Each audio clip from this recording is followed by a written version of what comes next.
Evo Pixel. The 16-bit era of gaming was a memorable one, so much so that many consider it to be the most competitive amongst developers, pushing their consoles to the limit in order to stand out and win over gamers.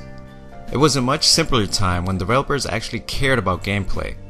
The Super Nintendo, as many may remember, was enhanced with the help of the FX chip, and the specific game was being developed to take advantage of this FX chip, but sadly it got swept under the rug. And so in today's video, we'll be discussing Powerslide FX for the Super Nintendo and the 3DO. The FX chip was made to expand the Super Nintendo's memory, with only a few games utilizing said chip to its full potential. Now I'm not going to go into the full history of the FX chip's creation and the origins, but if you are interested, I made a video discussing it in our Star Fox beta video, which I will link in the description below. Now with the success of Star Fox, which introduced the chip's utilization by rendering 3D polygonal graphics on the Super Nintendo, developers wanted to explore the FX chip with ideas of expanding on it and possibly introducing it to other hardware. Now UK-based developer Elite Systems was no strangers to cutting-edge development. In the 80s, one could even say that Elite was one of the bigger contenders on the market, achieving great success in the 16-bit platform like the Atari ST and the Amiga. While primarily focusing on publishing titles, Elite decided to go head-on towards the development side of gaming by attempting to give the 16-bit FX chip a go with their own iteration of racing games. This idea was inspired by Stunt Race FX, another game to utilize the FX chip, and showed off what was possible with this technology. Elite Systems became dedicated to releasing 2 games for the Super Nintendo, with the assistance of a small development team by the name of Motive Time. Each one of these games would focus on different styles of racing, a Sega-esque rally off-road game by the name of Dirt Racer, and a realistic racing game to be called Powerslide FX. Now each one of these games would be developed by separate teams within Elite Systems. It was decided that Powerslide, with its innovative ideas, would also get a PC and 3DO release as well. However, a development company by the name of Maelstrom would handle those 2 consoles. A big special thanks to Nintendo Life for speaking to Elite System director and founder Steve Wilcox, where he stated, "Development of the former was led by Rick Frankish, who has been a senior programmer at Rockstar Leeds for the last dozen years, while the latter was led by Chris Nash. Powerslide was intended to be an authentic track-based simulation, whilst Dirt Racer was intended to be an off-road romp with benefits, those benefits including real-world vehicle dynamics." Now it's important to note that Powerslide was the more advanced and higher quality game of the 2, meaning that it would take longer and more effort to develop, with implementation of rigid body dynamics being one of its key features. The idea behind this was the fact that a majority of the racing games at the time lacked the simulation aspect of racing. In an exclusive interview with Edge magazine, programmer Rick Frankish gave a closer look at what Powerslide was shaping up to be. They were using real simulation technology to make the cars quote-unquote drive well and feel right. This was to make the game feel more action-packed and realistic. Now the game was also going to support 2-player split-screen modes, which many believed was one of the main reasons why this game was such a difficult feat to make.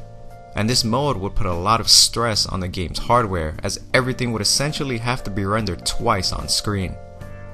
Another feature teased during the Edge magazine interview was that Elite was looking at real-world automobile manufacturers for permission to use their real-life vehicles within the game.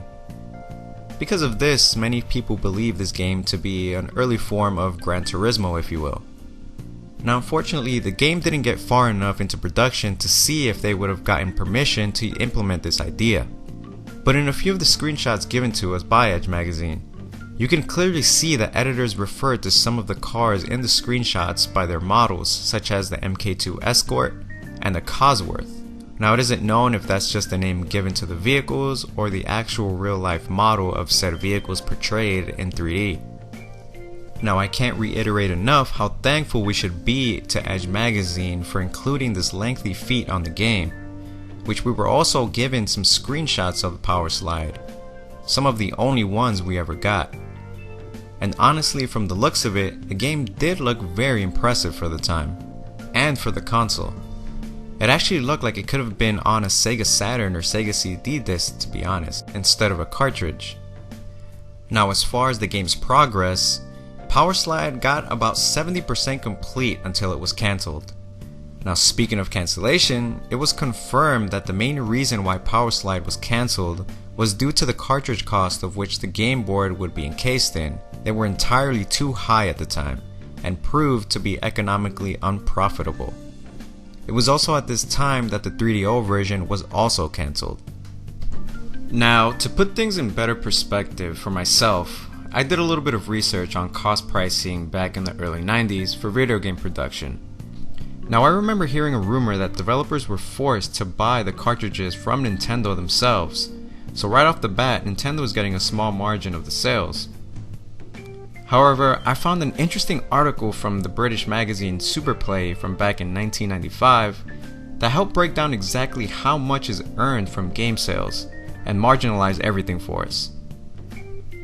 So let's break it down really quick in order to better understand Elite's decision to cancel Powerslide.